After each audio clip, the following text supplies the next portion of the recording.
Welcome to the circus. I am your host, the fantasy football joker, Jack Lusney. You know the drill. Make sure you like, subscribe, and comment to this video. And while you're at it, why don't you help grow the fantasy football advice forum.com? Have you always wanted to be a fantasy football content creator? Are you just starting out on your journey like I am? Well, why don't you come and join fantasyfootballadviceforum.com so that you can interact with me and other great experts. You can post your own work. It's only $28 a year. And now you can get 10% off with my exclusive code JOKER420. So make sure that you go and sign up. So before we get into the meat of the show, I just wanted to talk a little bit about me.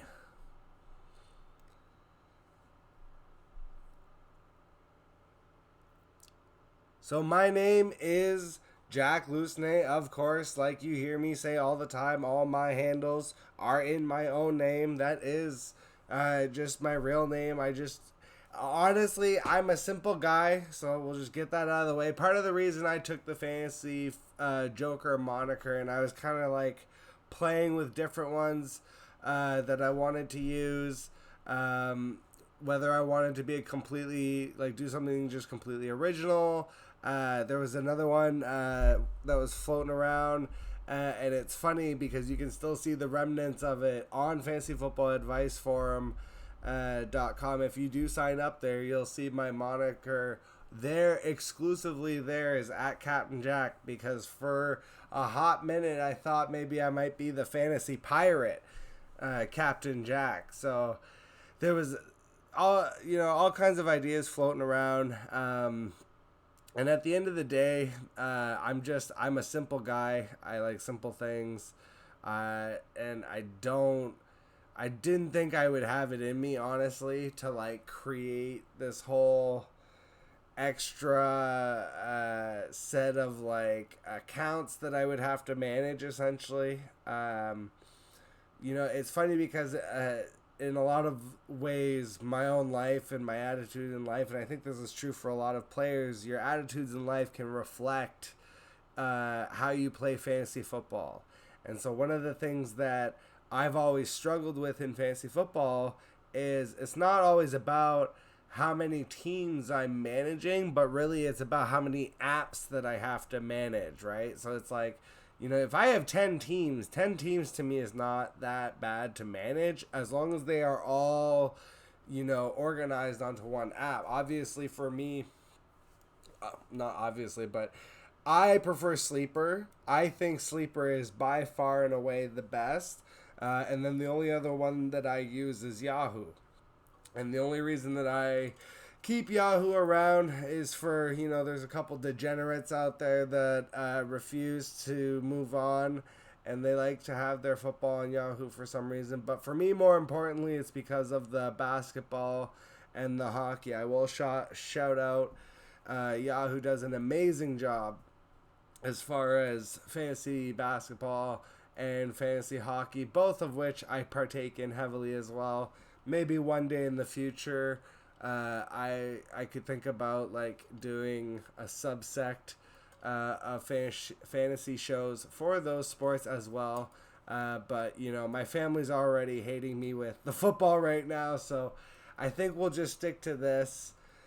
It's my favorite anyways. There's nothing that beats fantasy football. As much as I call them the dailies.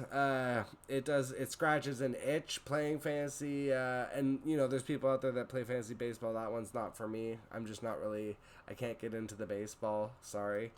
But it scratches the itch of like being able to just your roster and do those kind of waiver acquisitions and trades and those kind of things on a daily basis, because they run weekly and you're running weekly matchups, versus football is just the dire consequence of when it all comes down to the week's matchup.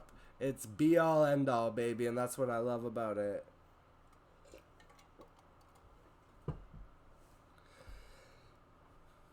But yeah, so I mean, the whole reason that I got into uh, the content creation side of fantasy football is just because uh, I love it so much. Really, is that's what it is. I just wanted to be able to share that, and I'm never gonna be the stats and spreadsheets guy.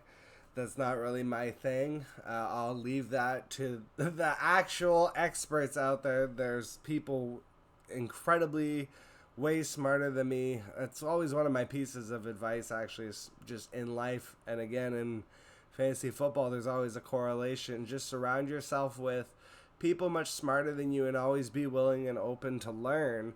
And you'll be able to maximize opportunities that and potential that you never thought you had and you never thought was accessible. So, that's just my little 2 cents there. But yeah, just to give a little background on myself, I'm originally from Toronto, Ontario, Canada. I currently live in Quebec, Canada. Yes, I am bilingual. Oui, je parle français. Très bien, même. J'ai un gros accent anglais.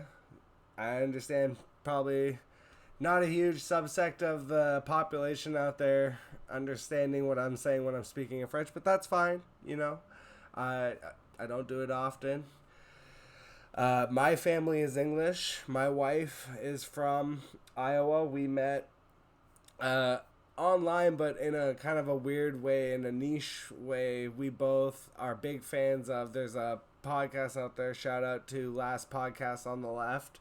I'm a big true crime fan. She's an even bigger true crime fan. Like, puts me to shame.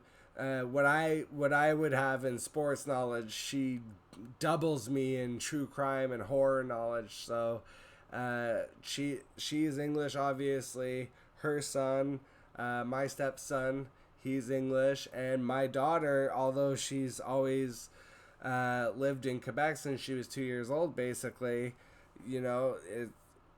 as much as I try to speak French, and she goes to French school, so she is bilingual as well, but she does lean a little bit more English.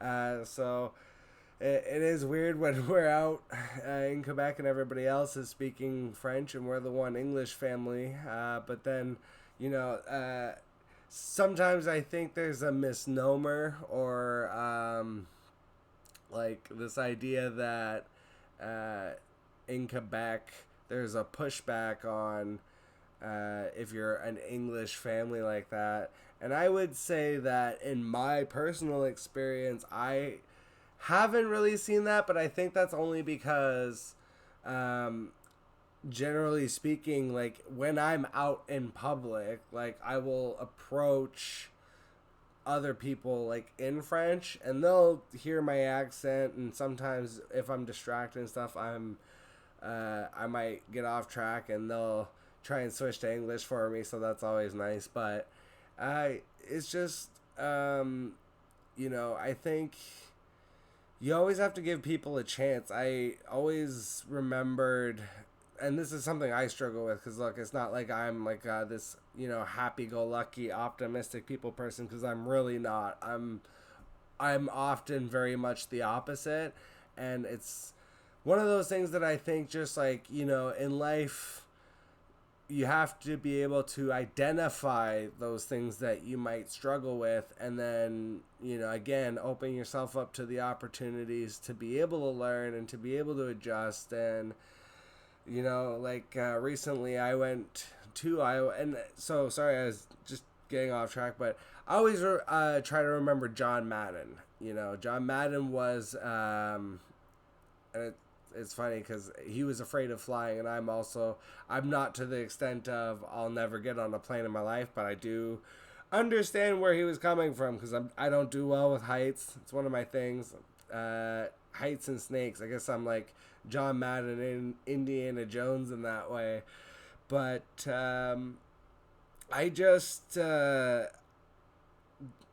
sorry, getting off track again. John Madden just was very down to earth and treated every person with just like genuine, not just respect, but interest in where they came from, and that's something that I think that I struggle with personally, where it's easy to be narcissistic.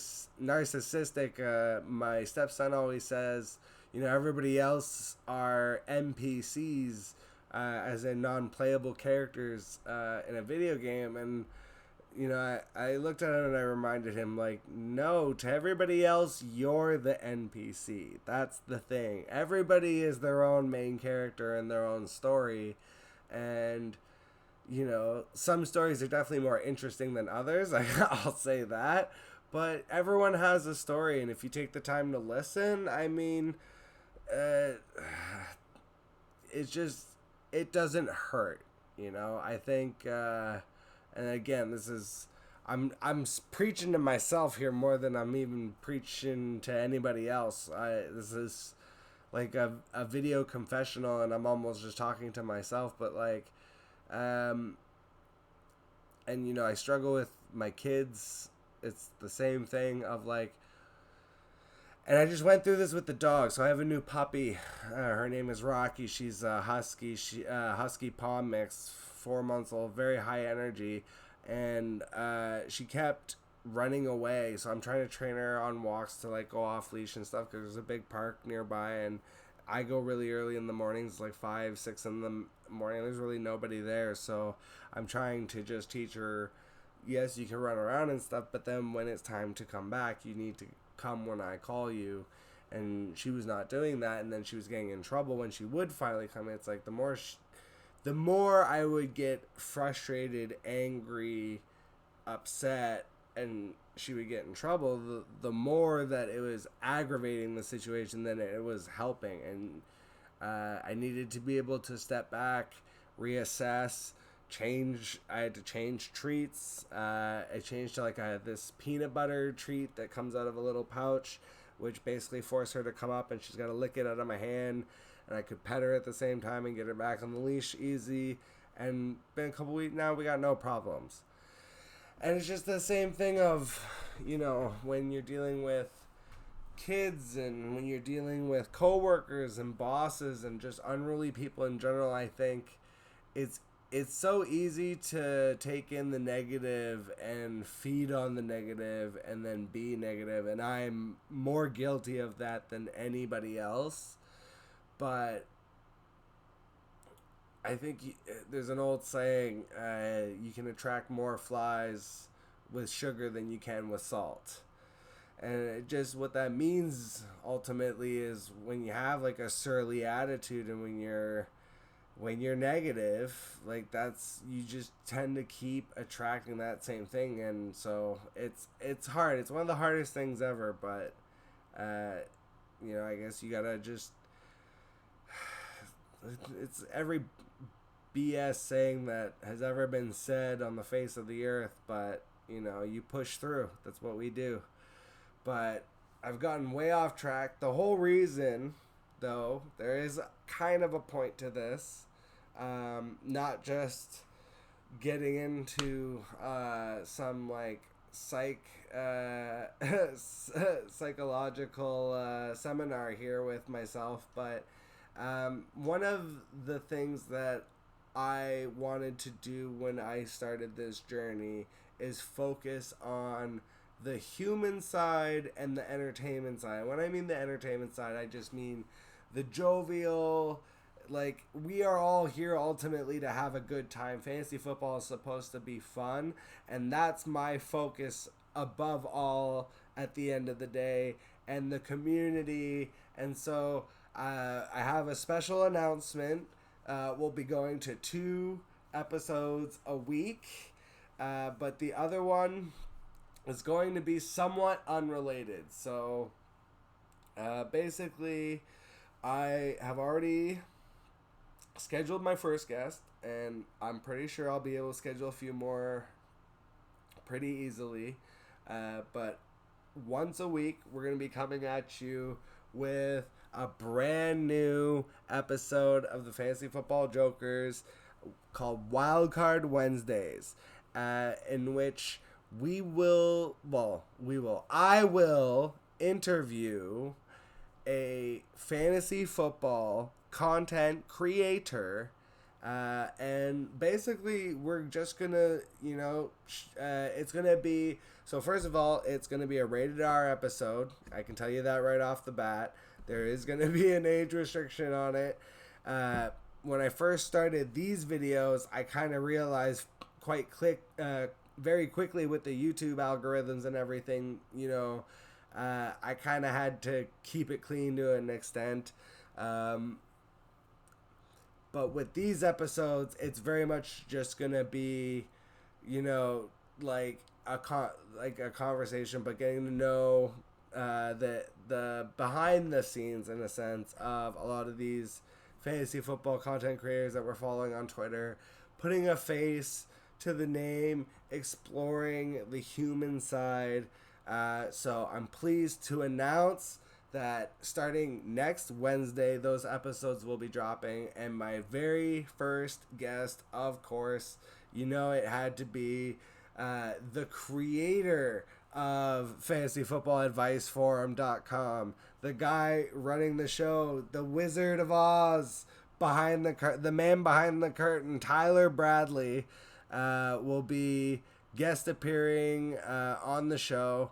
So I'm very excited for those episodes, because that's really the crux of kind of why I wanted to get into this and what I wanted to do and how I wanted to differentiate, in a sense. But obviously, it was something that I realized that needed to be separate from this main show, where at the end of the day, this is the fantasy football content. This is where I'll be trying to help guide you as best as I can with my chaotic thoughts in nature and how I play the game. And I've managed to have moderate success, I would think, and I would like to give myself a little pat on the back. I don't have like a record of my past fantasy championships. I don't think that would even matter anyways, but generally speaking, I do all right at these games. So, I think the new wild card Wednesdays will be really like more emotionally driven, and yes, we'll be interviewing fantasy football content creators, but we'll be getting away from just like the ins and outs of fantasy football and all the stats and the breakouts and busts. Everything's been done to death. I don't think I'm the first to say that. I won't be the last. So I appreciate the community, and I've been just accepted so wholeheartedly. There's like so many awesome creators that are like way bigger than I'll probably ever be, even, that have already like embraced me in a way that just makes me feel so appreciated. I just want to be able to pass that on. So I'm really excited about these Wildcard Wednesday episodes that will be starting next week. And so finally, I'm sorry, it's been like a very long-winded announcement, but we can now roll back into the fantasy football with Heroes and Zeros upcoming right now. So after that big long rant about trying to block out negativity and embrace the positivity, I'm going to be a total hypocrite and completely ignore that advice and do the total opposite, because we are here for the bust. Busted. Ooh, I don't know what I'm doing, but look, these are the players that generally I am avoiding in fantasy football drafts, and here are the reasons why. I'm going to give you just a couple at each position, starting with the quarterbacks. Kirk Cousins, coming off career-high pass attempts. He has unbelievable receivers. Dude throws for 4,000 yards in his sleep. So what's the problem? Kirk Cousins plays to lose. So the way that Kirk Cousins works is his spike weeks are negative. They kind of go in reverse. And it's always been that way. And it's especially bad in prime time. But if you look at last year, he finished 6th overall in standard and PPR according to most scoring. He was top 10 regardless for most scoring on Sleeper. And if you go by his game logs, though, weeks 2, 4, 10, 11, 13, and 17, so your championship, so that's 1, 2, 3, 4, 5, 6 weeks, he was under 15 points, under 15 fantasy points scored. Those are weak losing efforts that often, can be very costly. So while Kirk seems like a consistent option, the problem is when he tanks bad. And the worst of all those games was week 11. Some of you might remember out there the Dallas game. He scored negative points. It was ugly. And so, yes, they've added Jordan Addison, but they also lose Dalvin Cook. So if Alexander Madison can't step up to the plate and they're not able to replace the running game and the defense still sucks and Kirk's just throwing it across the yard again, there's going to be games where he's going to eat a lot of sacks, throw a lot of interceptions, and he's going to have these weeks where he ultimately loses you the week. So, I mean, in super flex leagues, you're kind of stuck where a lot of times I get it if you're drafting Kirk Cousins because there's just a run at quarterback and then he's basically one of the best ones left. And so I understand in that sense.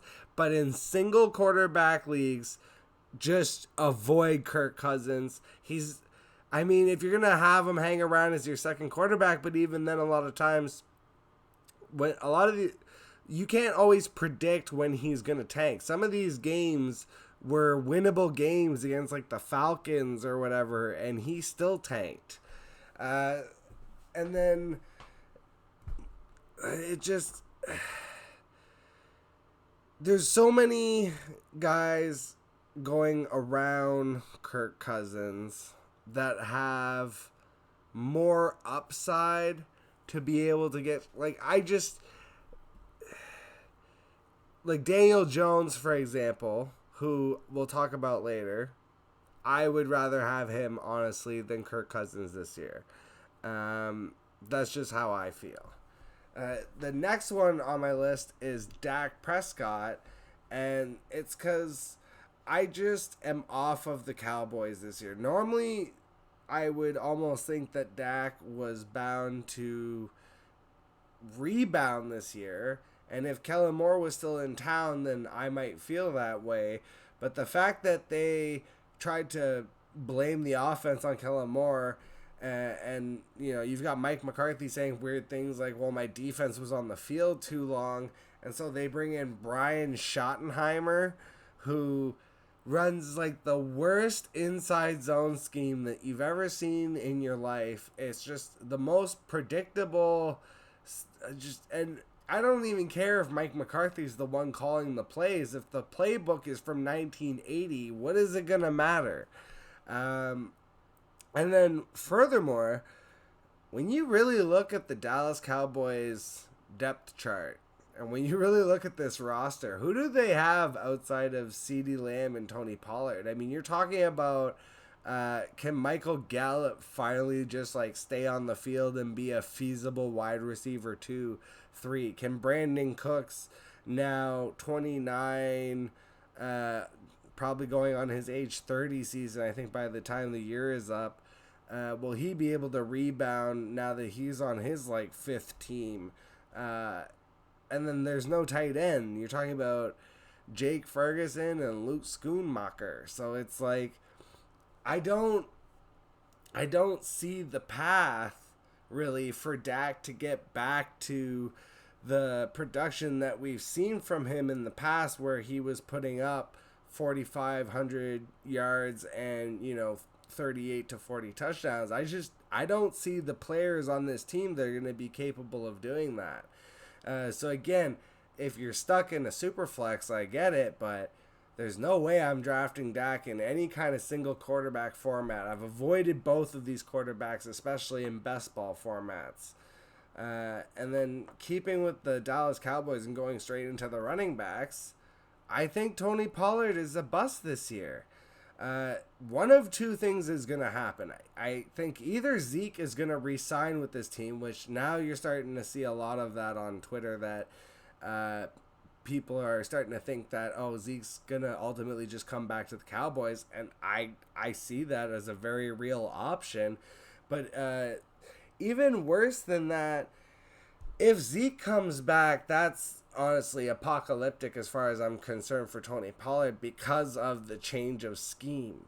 And even if Zeke doesn't come back, I just don't see Tony Pollard succeeding in Schottenheimer's scheme in the same way that he was able to succeed in Kellen Moore's scheme, because basically it's almost opposites. Like, you look at Kellen Moore runs an outside zone scheme, so you're talking about running a lot of off-tackle stuff, whereas Brian Schottenheimer's trying to run it right up the center's ass, which is exactly why it doesn't really work in today's NFL. And so, like, Tony Pollard is being drafted. I'm in the FF7s, which granted is IDP, but still he was drafted ahead of Najee Harris and Travis Etienne. That makes no sense to me. And even in like that range, there's so many running backs going late that I would rather have, honestly, than Tony Pollard. I think I'd honestly rather take the shot on DeAndre Swift. I know I would rather have Miles Sanders. I think I would even rather have James Conner and David Montgomery, to be perfectly honest. I'm really terrified about what Mike McCarthy and Brian Schottenheimer could do to this offense this season. I think Dallas could legitimately finish last in this division. And then everyone will get swept out, and then there'll be a new coaching staff, and then next year is a totally different story.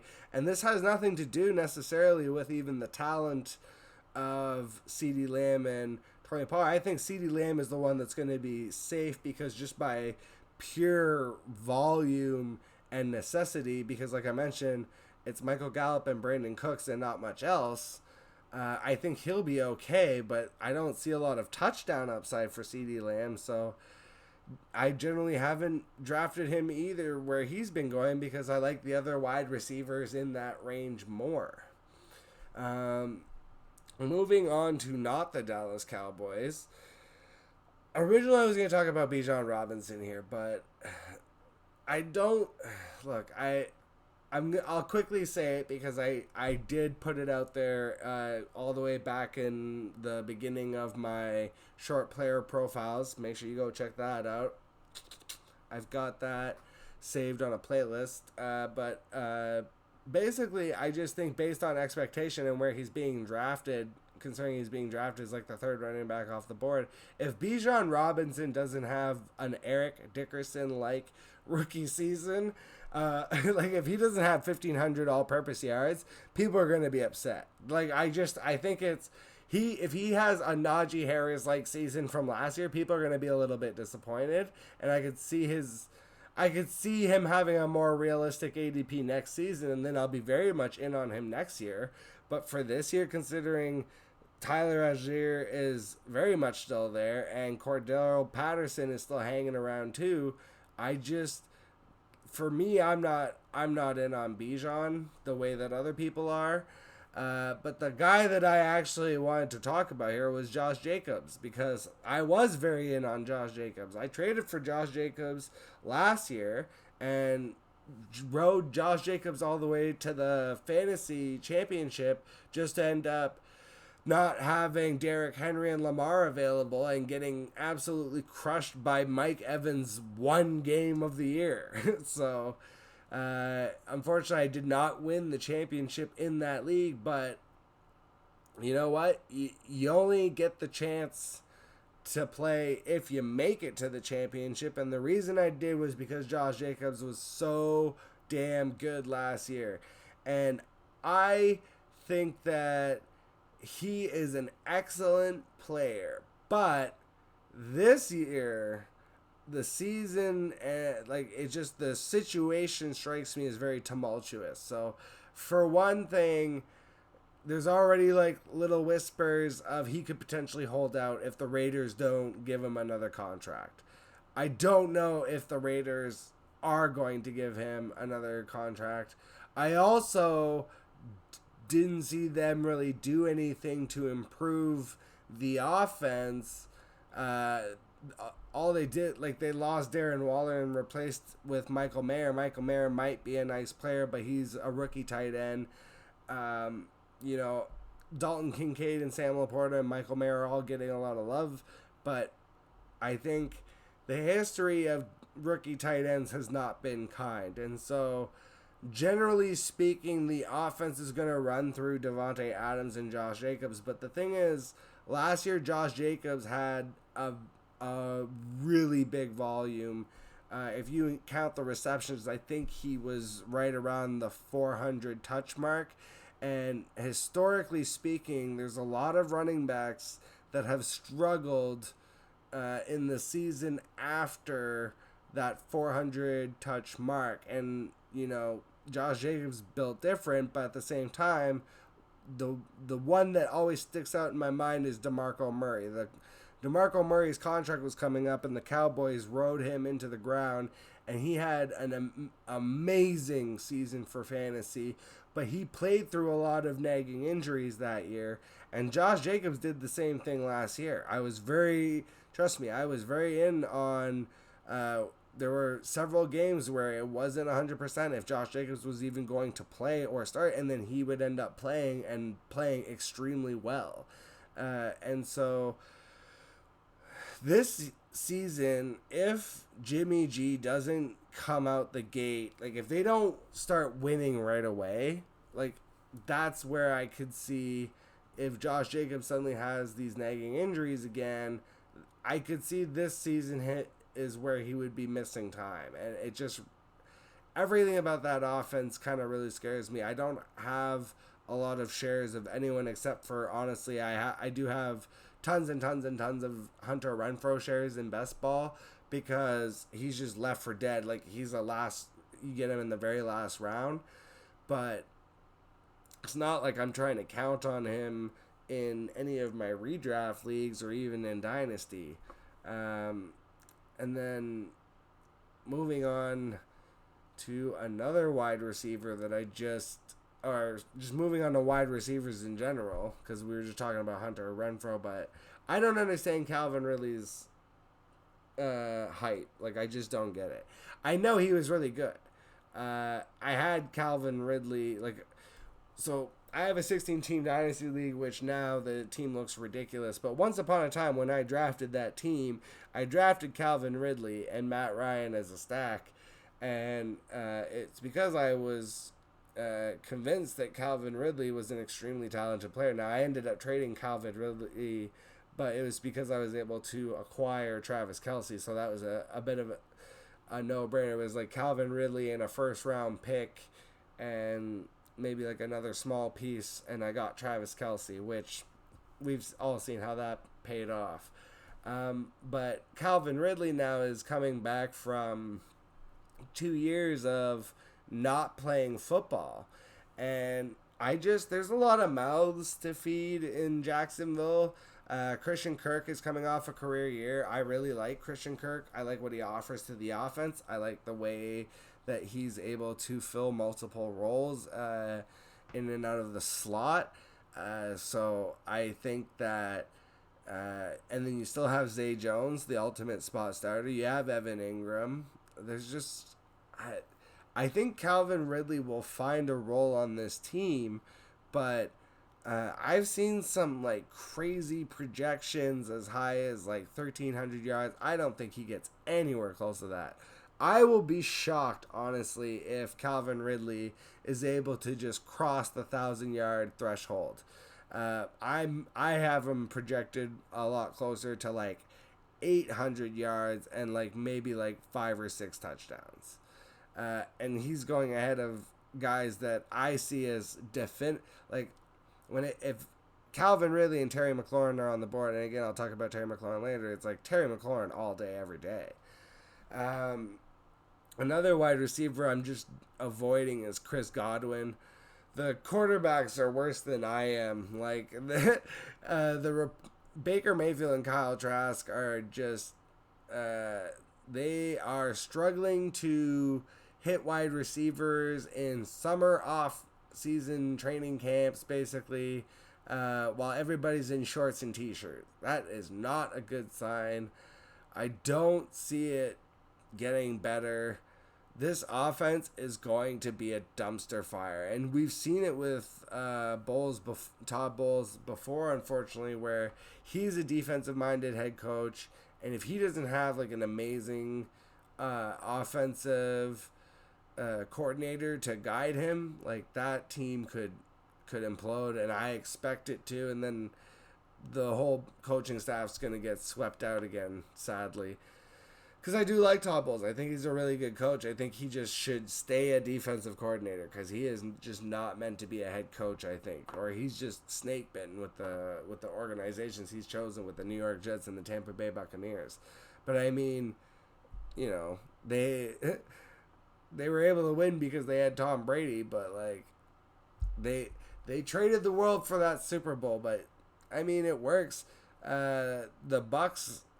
I think if I was the Bucs, I would still be happy. You have a Super Bowl, and now you got two even. So, getting into the tight ends, I know that everyone wants Kyle Pitts to bounce back. I want Kyle Pitts to bounce back. I had Kyle Pitts last year, and I was disappointed just like everybody else. The problem is I don't think Arthur Smith wants Kyle Pitts to bounce back. Arthur Smith he's not going to let us have nice things. The offense is now set up around two power runners in Bijan and Algier. You still got Cordero hanging around like I mentioned earlier. And Drake London is going to soak up targets. Mac Hollins is going to frustrate people. Trust me. Mac Hollins was like a nice red zone target for the Raiders. I've been taking him too a couple times in the last rounds of my best ball drafts because I just think he's going to catch a couple touchdowns and people are going to be like, oh, is that Kyle Pitts? Oh, it's Mac Hollins.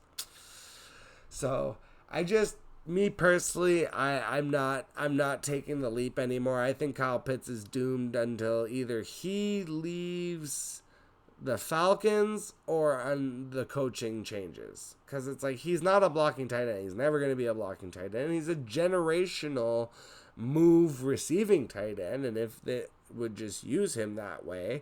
Now, if suddenly Arthur Smith sees the light and starts using Kyle Pitts in an appropriate manner, I'm willing to adjust my opinion. But until I see otherwise, I'm gonna keep him perpetually on my bus list.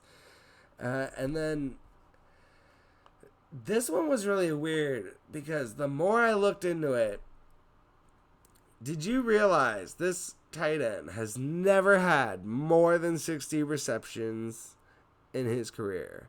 His career high yardage from 2 years ago is 830 yards, and he has never scored more than 5 touchdowns in his entire career in any season. Like, as the kids would say, he's so mid, bruh. Like, and he's getting drafted pretty highly. He's getting drafted ahead of a lot of tight ends I like. I think, I'm pretty sure he's getting drafted ahead of Darren Waller. He's definitely drafted ahead of Pat Freiermuth, who I honestly think could be a top 5 tight end. But this bust also generally has struggled to stay healthy, and that's Dallas Goedert. Dallas Goedert has literally been very average for his entire career. That's what he is. He is an average tight end. And because he is an average tight end, he flirts with the top 10 fantasy football tight ends every single season. But he has actually, according to Sleeper, at least in the league that I looked in, has never cracked top 10. I think he was number 10 last season, maybe. But it's just, for where he's being drafted, it just doesn't make any sense. It's not like he's suddenly gonna make a leap now in year 6 or 7 or whatever it is. So it just, you know, it's not necessarily, I'm not here to say that these are not talented players. Every single one of these players is incredibly talented. They have made it to the NFL for a reason, but strictly for fantasy football purposes, every single one of these dudes are absolute fades. I'm going to take a little break ski here, and we will come back with the hero picks. All right, so we will end with our hero picks. I'm bringing it back up, getting back with the power of positivity. Starting off with Justin Herbert. Herbert is a lock for 5,000 yards this year as far as I am concerned. You get Keenan Allen back, you get Mike Williams back, they draft Quentin Johnson. We're already getting awesome little offseason tape of Herbert completing passes over the shoulder to Quentin Johnson. And then you still have even the auxiliary pieces of Joshua Palmer, Gerald Everett, and then of course Austin Eckler has re-signed, so they've got him in the backfield as an elite passing running back. And even last year, Herbert was very close to getting 5,000 yards, and that was with the injuries, with getting hurt. He had 25 touchdowns. Obviously, there's going to be positive touchdown regression there. I expect closer to 40 this year. So he's going to be a top 5 quarterback. He's going to be having shootouts with Patrick Mahomes 2 times a year. So lock it in. Next up, Danny Dimes. He is my secret invasion quarterback because he's a rushing quarterback. And nobody thinks of him that way, really. But he had 700 rushing yards and 7 touchdowns last year on the ground. And he has lots of room to grow as a passer in the offense. He's entering second year of Brian Daboll's offense.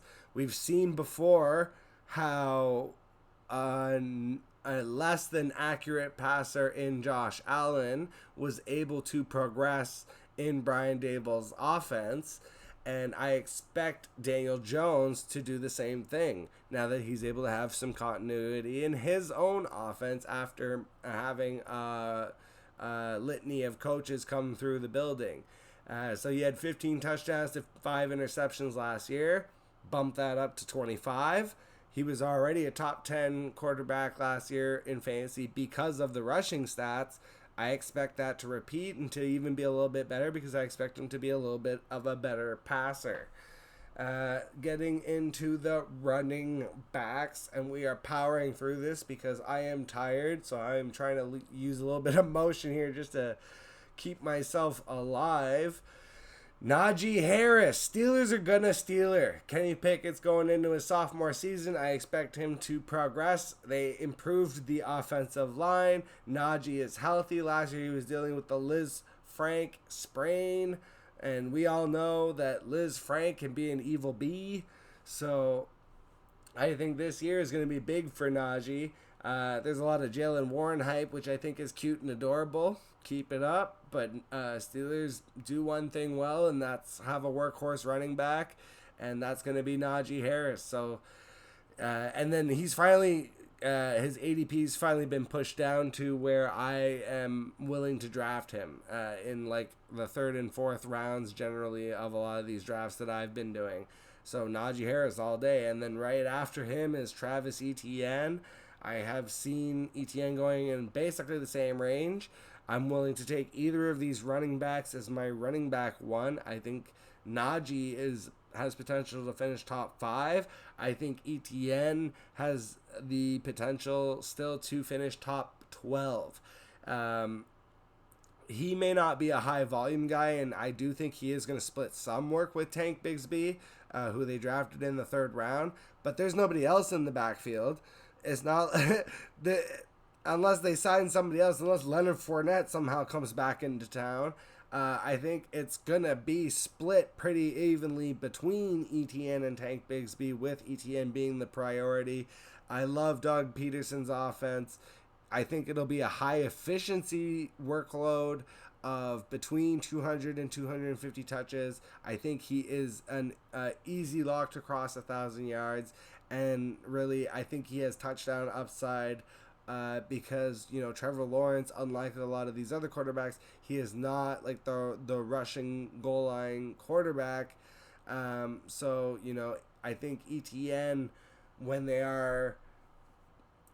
they get down to the goal line, I think that's going to be a Tank Bigsby type of role. But when they are still about 10 to 20 yards out, I can see them using ETN in that role and him popping off some nice little touchdowns there. So I really like ETN this year. Moving into the wide receivers, Scary Terry, Terry McLaurin. I think people are just kind of already bored with him. I remember Mike Evans had a lot of hype like Terry McLaurin coming into the league, and then just was kind of producing 1,000-yard season, and people just kind of got used to it, and there was like a little bit of a lull.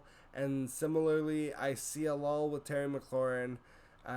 He's being drafted around where I see a lot of other riskier options. And so especially if I took like a high upside player like a Tyreek Hill, who's going to have a lot more spike weeks, and I'm looking for maybe a more solid, balanced player in those middle rounds, that's where I really love Terry McLaurin, because death taxes and 1,000-yard seasons for Terry McLaurin. And if Sam Howell really is an upgrade for this offense, it'll be an upgrade for Scary Terry. Unlike Kyle Pitts, who was in the bust category in the 0 pick, sadly, I really like Drake London. I'm rising on London in this offense. I think as much as Arthur Smith might hate Kyle Pitts because he won't just stay in and block, he loves big body outside wide receivers. We saw that in the past when he was in Tennessee with A.J. Brown. And the Ritter connection was solid last year. You look at the last 4 games that Ritter played. Basically, Drake London saw 36 targets in those games. So 36 targets in 4 games. If that was extrapolated across the regular season, obviously that would be monstrous. I don't expect it to be quite that much, but I do expect Drake London and not Kyle Pitts to lead this team basically in targets, in receptions, in yards, and probably even in touchdowns. Speaking of tight ends, and I had mentioned it earlier, Pat Freiermuth is going to finish as a top 5 tight end this year. And I want to be spicy and say top 3. I'm not putting him above Travis Kelce. I'm not putting him above Mark Andrews. And it's hard for me to put him above Darren Waller, who I think honestly is going to lead that team in targets. So you could even put Darren Waller here in my hero picks, because he's going in like those middle rounds. I'd be willing to reach on him even in the 5th round, especially in a lot of the mocks that I've done for Scott Fishbowl, anytime that I have not taken Darren Waller in the 5th, he has not been there for me in the 6th, and I've been disappointed every single time because his ADP is says much later. But in those tight end premium leagues, obviously they get a big boost, but even in other regular leagues, I've seen Darren Waller going much higher than his ADP is actually listed, so maybe the fantasy community is wise to that one. The one that I don't feel they're as wise to is Pat Freiermuth. Everyone's on the Deontay Johnson positive touchdown regression train. That same argument can be made for Pat Freiermuth. I see him as a safer red zone option. I see him as the safety blanket for Kenny Pickett. I think his target share is the safest.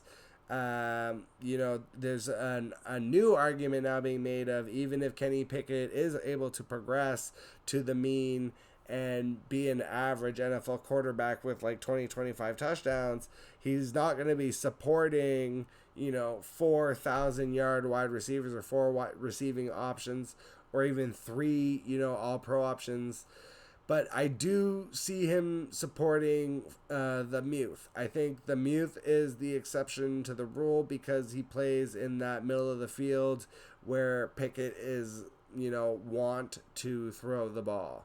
And then finally, I'm going to hit you with not just a hero pick, but the deepest, sometimes in the deepest heart of the night, you need a hero that you did not expect. You need your God, I'm tired. That kid, the nerdy kid from Harry Potter. Ned, is that his name? Oh God. He comes out and chops the head off the snake. It doesn't matter. Anyways, the bottom line is you need a deep hero in the night, and my deep hero in the night this year for tight end is Trey McBride. If you think back to last year, Trey McBride was the hotness of the rookie tight end. He was basically like the only rookie tight end that people thought was worth drafting. And he, kind of started to emerge a little bit after Zach Ertz got hurt again, which, I mean, Zach Ertz is toast, so just ignore his existence on the roster completely.